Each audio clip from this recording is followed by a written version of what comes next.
Sheikh Hasina oppose చేసిన Gen Z youth ఈ batch ఎవరైతే ఉన్నారో వీళ్ళు తారిక్ రెహమాన్కి సపోర్ట్ చేస్తారంటారా? లేదు అంటే వీళ్ళు జమాతే ఇస్లామీకి షిఫ్ట్ అయ్యే ఛాన్సెస్ ఉన్నాయంటారా? వాళ్ళు తిరగబడడం మాత్రం జమాతే ఇస్లామీ యొక్క హ్యాండ్స్ లో పనిచేశారు వాళ్ళు. There is some force behind the youth. వాళ్ళంతా కూడా they are controlled by Jamaat e Islami. Jamaat e Islami అంతా కూడా యూనిస్ కంట్రోల్లోనే ఉంది ఇప్పటికైతే. కనుక యూత్ అయితే మనం గుర్తుపెట్టుకోవాల్సింది ఏంటంటే కొంత యూత్ మాత్రమే ఈరోజు రోడ్లపైకి వచ్చి చేశారు. కానీ చాలా మంది యూత్ ఇప్పుడు రియలైజ్ అవుతా ఉన్నారు మా మా బంగ్లాదేశ్ ఏమవుతుంది అని. వీళ్ళకి ఎకానమీ పడిపోతా ఉంది. వీళ్ళకు మేజర్ గా వచ్చి టెక్స్టైల్, జూట్ ఎక్స్పోర్ట్స్ చేసుకుంటుంటారు, ఫిష్ ఎక్స్పోర్ట్ చేస్తారు. ఇదంతా కూడా బంగ్లాదేశ్ బ్రతుకుదేవు సమస్య. ఇదంతా ఆగిపోయింది. ఇప్పుడు ఏది కూడా ఎక్స్పోర్ట్ కావడం లేదు. అన్ని సముద్ర మార్గాలన్నీ కూడా ఎక్కువ భారత్కు ఇవిగా ఉండేటివి. కనుక షిప్ వాళ్ళది ఎక్స్పోర్ట్ ఆగిపోయింది, ఎకానమీ ఆగిపోయింది. విద్యుత్ మన వైపు నుంచి సరిగా పోవడం లేదు. అసలు మన చేతుల్లో ఉండే బంగ్లాదేశ్ చుట్టూ మనమే ఉంటాం. ఏది కావాలన్నా ఇండియా సహకారం లేకుండా బంగ్లాదేశ్ బ్రతకడం అనేది అసాధ్యమైనటువంటి విషయం. వదిలిపెట్టండి, మీరు చికెన్ నెక్ను తీసేసుకుంటాము, నార్త్ ఈస్ట్ తీసుకుంటాం, ఇవన్నీ ఊరికే డైలాగులు మాత్రమే. ఇప్పటికిప్పుడు బంగ్లాదేశ్ చేయగలిగింది యుద్ధం చేసి వాళ్ళ ఆర్మీ మన పైన, మంచి ఆర్మీ వాళ్ళది, పాకిస్తాన్ లాంటి నటోరియస్ ఆర్మీ ఏమీ కాదు. కొద్దిగా ఉన్నంతలో డిసిప్లిన్ ఆర్మీ వాళ్ళది. కనుక రోగ్ ఆర్మీ ఏం కాదు. కనుక ఇప్పటికిప్పుడు మనకు వస్తున్న సమస్య ఏమీ లేదు. కానీ హిందువులు, మైనారిటీలు అక్కడ బాధల్లో ఉన్నారు. భారతదేశంలోని మైనారిటీలు అందరూ కూడా బంగ్లాదేశీ మైనారిటీల గురించి మాట్లాడాలి కదండి ఒకసారి. మైనారిటీ ఎక్కడ ఉన్నా మైనారిటీ కదా, మతంతో సంబంధం లేని విషయం కదా. మీలాగే అల్పసంఖ్యాక వర్గాలు కదా, మరి వాళ్ళు ప్రాణాలు పోతున్నాయి. చెట్లకు ఎలాడదీసి తగలబెడుతుంటే దిక్కులేదా? ఎవరు మాట్లాడరా? సెక్యులరిజం పేరు మీద ఇక్కడ మైనారిటీల గురించి ఇంతగా మాట్లాడేవాళ్ళు తప్పకుండా మాట్లాడండి. ఇక్కడ మైనారిటీల గురించి మాట్లాడండి. కానీ అలాగే అక్కడ మైనారిటీల గురించి కూడా మాట్లాడాలి కదా. హిందువులైతే మాట్లాడరా? ఇది ఇది ఈ దేశం ఈ రోజు ప్రశ్నిస్తున్నటువంటి ప్రతి మైండ్ లో ఇదే ఉంది ఇప్పుడు అంతా కూడా. ఎందుకు కాంగ్రెస్ ఇలా చేస్తుంది? ఎందుకు కమ్యూనిస్టులు ఇలా ఉంటారు? వీళ్ళు ఎందుకు మాట్లాడరు? హిందువులు ఒక్కటి చచ్చినా సరే అది చాలా దుర్మార్గమైనటువంటి విషయం.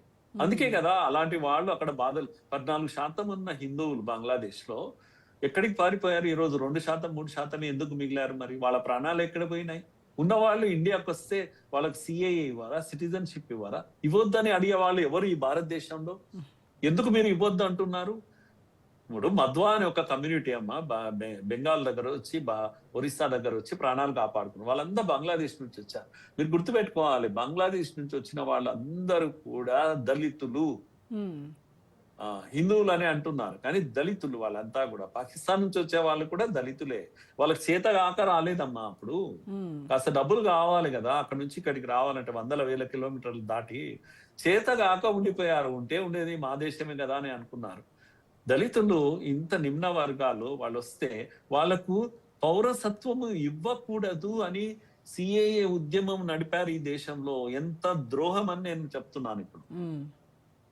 కనుక మైనారిటీల గురించి మాట్లాడే వాళ్ళందరూ కూడా దీనికి జవాబు చెప్పాలి. అందుకే అక్కడ ప్రశాంతత నెలకొనాలి బంగ్లాదేశ్ లో అంటే అర్థం ఏంటంటే హిందువుల ప్రాణాలని అనుకుంటున్నారు. హిందువుల ప్రాణాల్లో మెజారిటీ సంఖ్య దళితులు, నిమ్న వర్గాలు.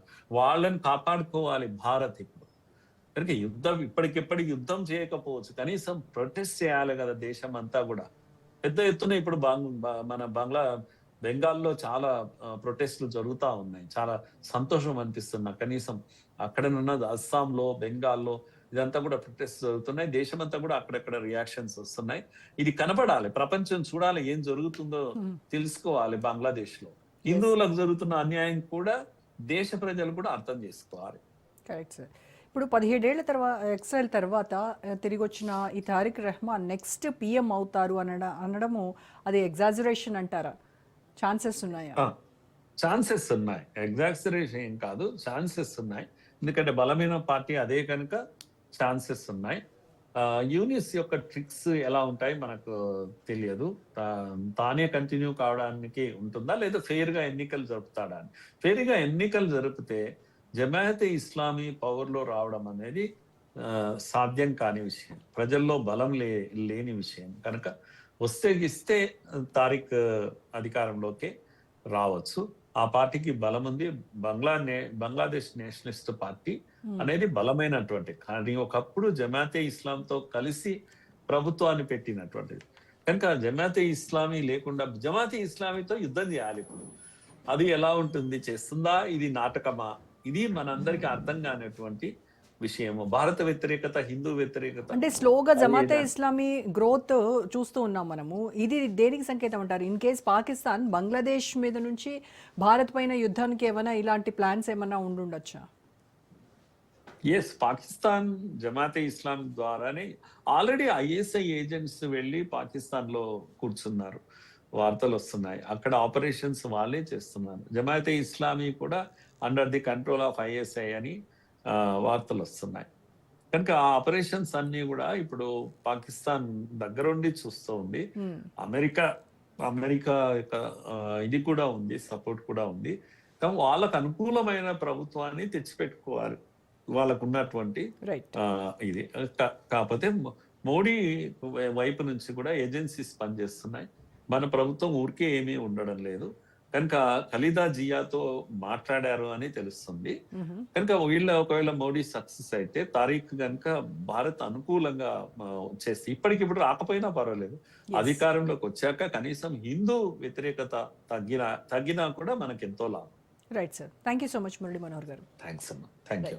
ఇది వాంటి special debate. Stay tuned to Raj news.